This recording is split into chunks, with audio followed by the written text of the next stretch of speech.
పండించే ప్రతి మెతుకు మీద తినేవాడి పేరు రాసి ఉంటుందండి. అదే నిజమైతే బుల్లెట్ మీద కూడా ఖచ్చితంగా చావుబోయేడి పేరు రాసే ఉంటుంది.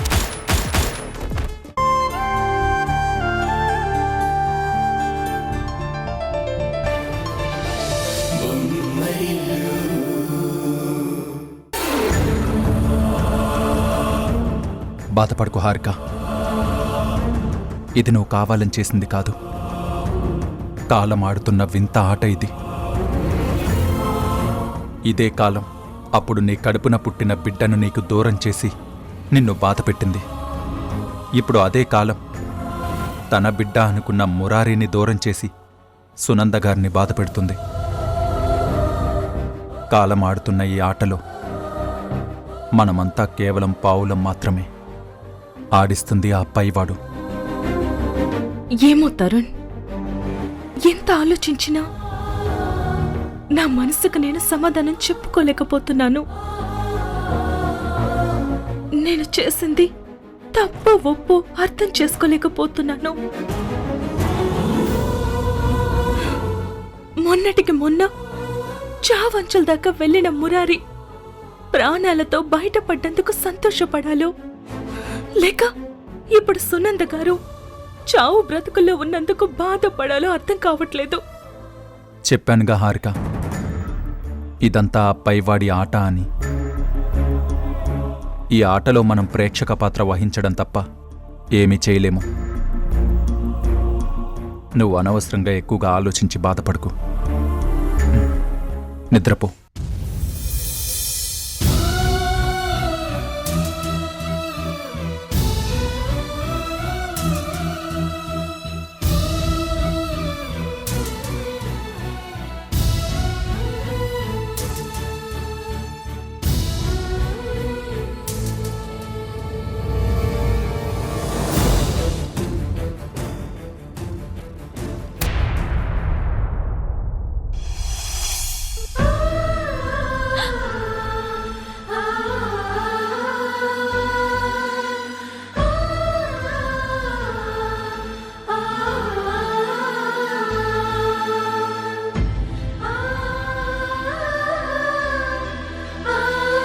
వాడెప్పుడైనా ఈ అమ్మ గురించి అడిగితే ఆ అమ్మ బ్రతికి లేదురా,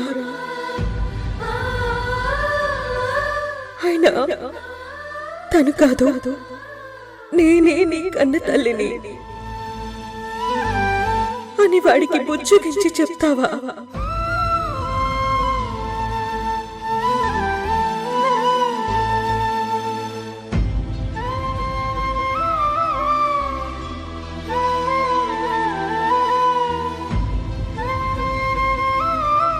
ఎంత పనిచేసావు సునంద. నువ్వు ఆత్మహత్య యత్నం చేసుకునే ముందు నన్ను ఒక్కసారి కూడా గుర్తు చేసుకోలేదా? చేసుకునుండవులే.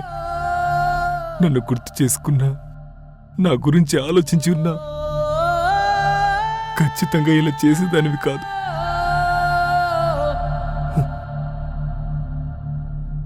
చిన్నప్పుడే తల్లిదండ్రుల్ని కోల్పోయి చీకటి తప్ప ఏం మిగిలని నా జీవితంలోకి నువ్వొక వెలుగులా వచ్చావు. నా జీవితాన్ని రంగులమయం చేశావు.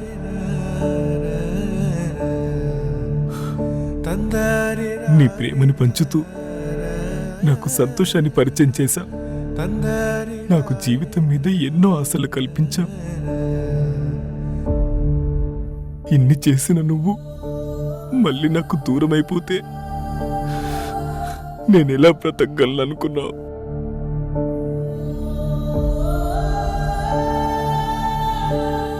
నువ్వు లేని నా జీవితం మళ్ళీ చీకటిమయమైపోదా? నా జీవితంలోని రంగులన్నీ మళ్ళీ మాయమైపోవా?